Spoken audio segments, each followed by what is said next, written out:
Olá, 16 de julho de 1969. Centro Espacial John Kennedy, Flórida, Estados Unidos. O foguete Saturno V SA-506 liga seus motores e começa a contagem regressiva. A bordo, na pontinha do foguete, estão 3 astronautas: Neil Armstrong, Buzz Aldrin e Michael Collins. O foguete leva também o módulo de comando Columbia e o módulo lunar Eagle.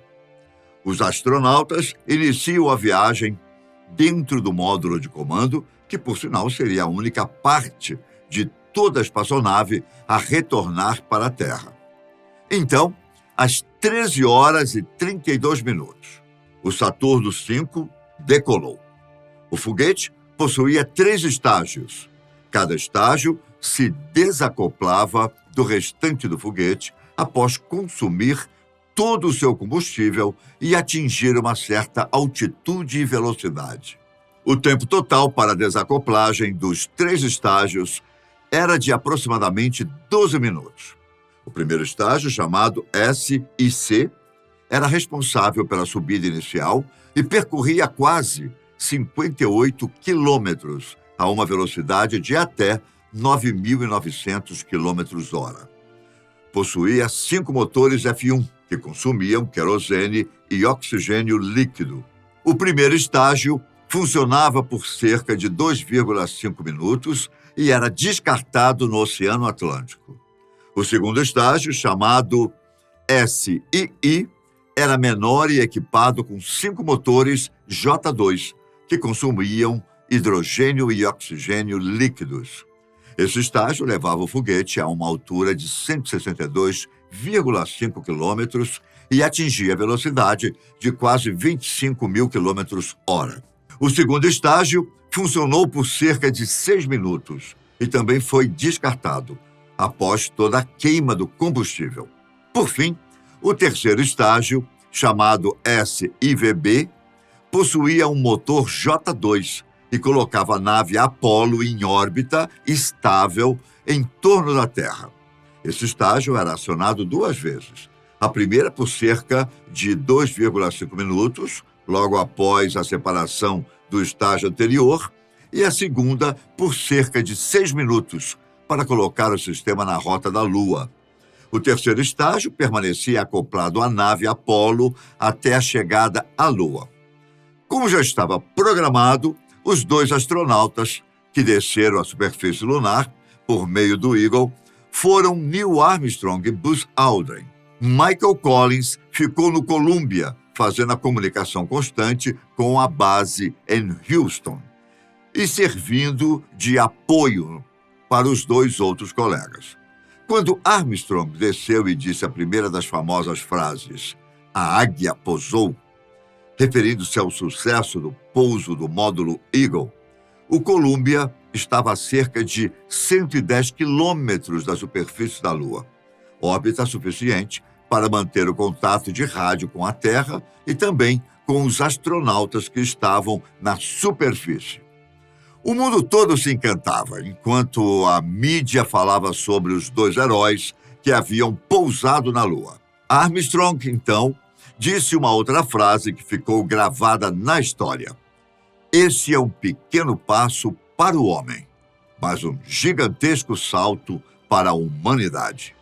Eles fincaram a bandeira dos Estados Unidos na superfície, fizeram filmes e fotos que até os dias de hoje, além da admiração, trazem também discussões a respeito da veracidade das imagens e do feito em si. Teorias da conspiração à parte, a conquista da Lua foi um dos maiores feitos benéficos que a humanidade já pôde fazer, mesmo que tenha sido pelo motivo de os Estados Unidos mostrarem sua superioridade à União Soviética. Mas, enquanto os 2 caminhavam e se divertiam, entre várias aspas, claro, na superfície lunar, como estava o terceiro astronauta, Michael Collins? Collins, o astronauta, quase ficou esquecido. Ficou como responsável pelos contatos com a Terra e seus companheiros. além do monitoramento dos sistemas vitais da nave e da preparação para o retorno à Terra. O que ele sentiu e pensou durante esse tempo? Hein? Como foi a sua experiência de estar sozinho no espaço, longe de qualquer outro ser humano? Será que ele viu algo que ninguém mais viu no espaço? Collins era um homem calmo e confiante, que não se intimidava com os desafios da missão.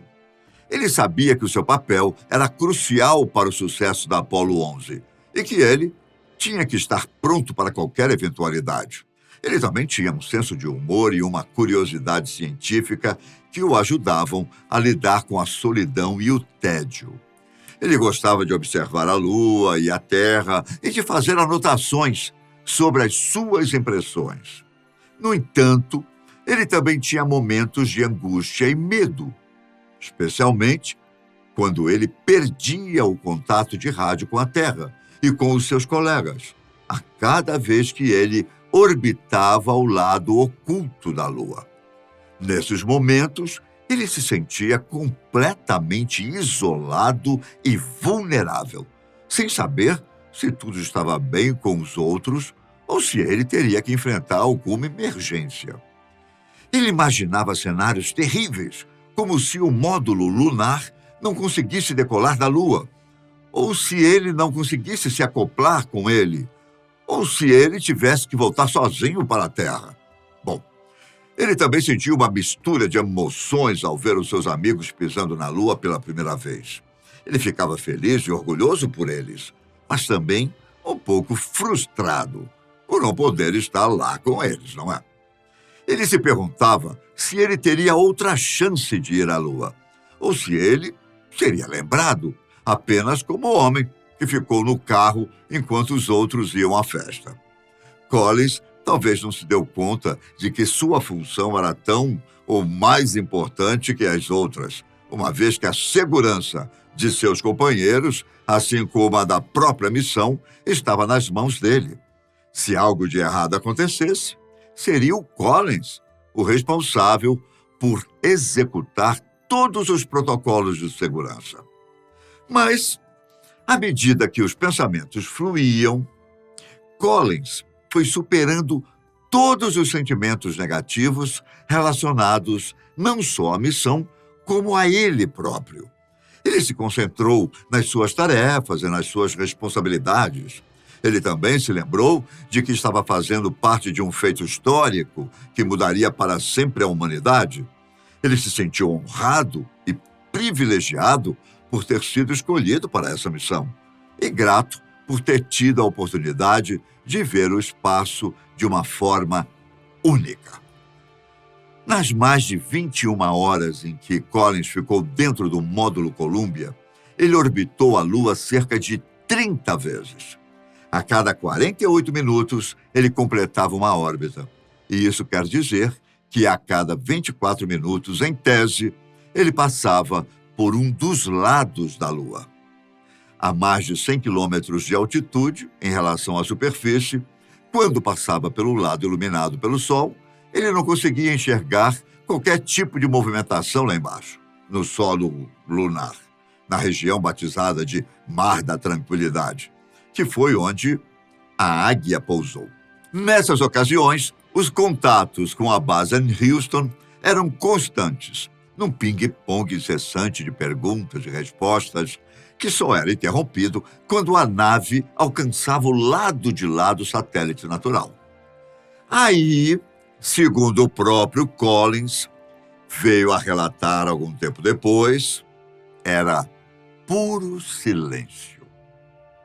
Ali, ele estava completamente isolado da humanidade e a centenas de milhares de quilômetros de casa, em meio a um silêncio ensurdecedor e abraçado por uma escuridão que só não era maior devido às luzes dos instrumentos do módulo. Em seu livro, Carregando o Fogo, a jornada de um astronauta, com o título traduzido, mas não lançado no Brasil, Collins conta como foram seus momentos de solidão. Há um trecho em que ele diz: estou sozinho agora, verdadeiramente sozinho e absolutamente isolado de qualquer vida conhecida. Sou eu. Se fosse feita uma contagem, a pontuação seria de 3 bilhões mais 2 do outro lado da Lua e 1 mais Deus sabe o que deste lado. Esta não foi uma experiência isolada, mas compartilhada somente por outros 6 astronautas, que também orbitaram a Lua em outras diferentes missões. Contudo, pelo pioneirismo, Collins foi rotulado como o homem mais solitário da história, pela mídia, coisa que ele nunca entendeu, de acordo com suas entrevistas. Collins, no entanto, não se sentia assim. Ele até escreveu: sinto isso poderosamente, não como medo ou solidão, mas como consciência, antecipação, satisfação, confiança, quase exultação. Eu gosto da sensação. Ele também relatou o que sentiu ao olhar para o planeta Terra nas vezes em que ele saía do lado escuro para o iluminado. Em suas palavras no livro: quando olhei para a Terra a partir da Lua, se pudesse usar apenas uma palavra para descrever aquela coisa minúscula, ela teria sido frágil. Uma reação totalmente inesperada, mas frágil. Revela-se, infelizmente, precisa em 1000 aspectos. Collins se referia à fragilidade que a própria humanidade estava causando ao planeta. No livro, que foi lançado em 1974, ele disse que, em 1969, a população mundial estava na casa dos 3 bilhões de pessoas e que a tendência era crescer em um ritmo que, em pouco tempo, poderia não ser mais saudável e nem sustentável a vida no planeta. Não creio que este crescimento seja saudável ou sustentável, mas os nossos modelos econômicos baseiam-se no crescimento. Eles exigem isso. Crescer ou morrer, ou talvez ambos, disse ele. Quando ele se encontrava no lado escuro da Lua, o que ele via do lado de fora da janela do módulo, por um lado, eram apenas estrelas. E onde ele sabia que era a Lua, disse, havia simplesmente um vazio negro. A presença da Lua é definida apenas pela ausência de estrelas, escreveu o astronauta. Comparando a sensação com algo terrestre, talvez estar sozinho num esquife no meio do Oceano Pacífico, numa noite escura como breu, se aproximasse mais da minha situação, concluiu Collins. Mas e se algo desse errado em qualquer um dos módulos? Hein? Saiba que tudo é minimamente pensado, calculado, engenhado, antes que um foguete seja construído e lançado, especialmente as situações anômalas que podem ocorrer lá fora, a milhares de quilômetros de distância. Os astronautas da missão Apollo 11 tinham um plano de contingência caso algo desse muito errado durante o pouso ou a decolagem da Lua. Eles receberam uma carta do presidente Richard Nixon, que seria lida em caso de uma tragédia, expressando o orgulho e a admiração da nação pelos seus feitos.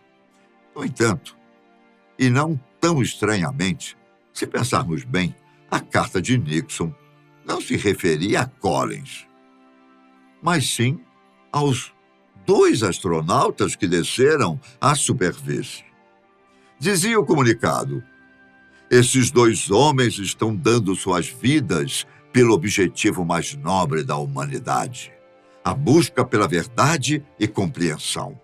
O destino ordenou que os homens que foram à Lua para explorar em paz fiquem na Lua para descansar em paz. Por mais sinistro que isso pareça, Nixon tinha razão. Primeiro, porque, em termos de possibilidade de retornar vivo, as maiores chances estavam com aquele que estava em órbita, e não em quem estivesse lá no solo lunar. E acredite, a ordem dada a Collins, em casos extremos, era retornar à Terra sozinho, sem seus companheiros. Porém, como hoje sabemos, que bom que isso não aconteceu, não é mesmo? Bom, eles também tinham um procedimento para abortar a missão, que consistia em acionar o motor do estágio de ascensão do módulo lunar e retornar ao módulo de comando em órbita. No entanto, esse procedimento tinha uma janela limitada de tempo e dependia de vários fatores, como a altitude, a velocidade e a orientação do módulo lunar. Se eles perdessem essa janela, eles ficariam presos na superfície lunar sem esperança de resgate. Nesse caso, eles teriam que esperar pela morte por falta de oxigênio ou por exposição às temperaturas extremas da Lua. A NASA não costuma divulgar ou comentar situações particulares que astronautas passam, a não ser que não tenha como esconder da mídia algo grandioso e terrivelmente trágico, como foram os acidentes com os ônibus espaciais Columbia em 2003, quando este já tinha adentrado a atmosfera, e o Challenger, em 1986, logo após decolar. Situações em que algum sintoma psicológico tem aparecido, nada disso é divulgado pela agência espacial, que pretende manter bons olhares sobre seus trabalhos. Sobre sua função na missão e a solidão que a mídia o teria colocado desde o início, Collins rebateu. Sei, por perguntas da imprensa antes do voo, que serei descrito como um homem solitário. Desde Adão, nenhum homem experimentou tanta solidão. E acho que os comentaristas de TV devem estar se divertindo com minha solidão e derivando todo tipo de filosofia falsa disso. Mas espero que não. Longe de me sentir solitário ou abandonado, sinto-me parte do que está acontecendo na superfície lunar. Sei que seria um mentiroso ou um tolo se dissesse que tenho o melhor dos 3 assentos da Apollo 11.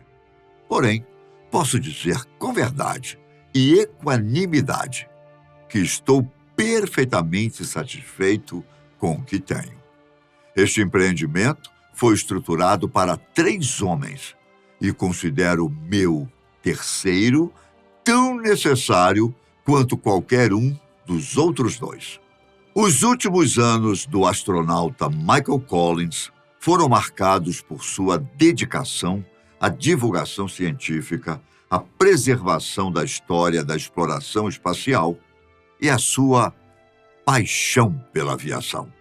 Ele escreveu vários livros sobre suas experiências como astronauta, como também foi diretor do Museu Nacional do Ar e Espaço, subsecretário do Instituto Smithsonian e vice-presidente da LTV Aerospace. Aposentou-se em 1985 e fundou uma firma de consultoria própria. Michael Collins morreu em 28 de abril de 2021, aos 90 anos, em Naples, Flórida, após uma batalha contra o câncer. Ele foi homenageado por seus colegas astronautas, pela NASA e por diversas personalidades do mundo científico e político. Ele foi um dos pioneiros da aeroespacial e um exemplo de coragem, inteligência e humildade. 7, 6, 5, 4, 3, 2, 1. Ignition. We have liftoff.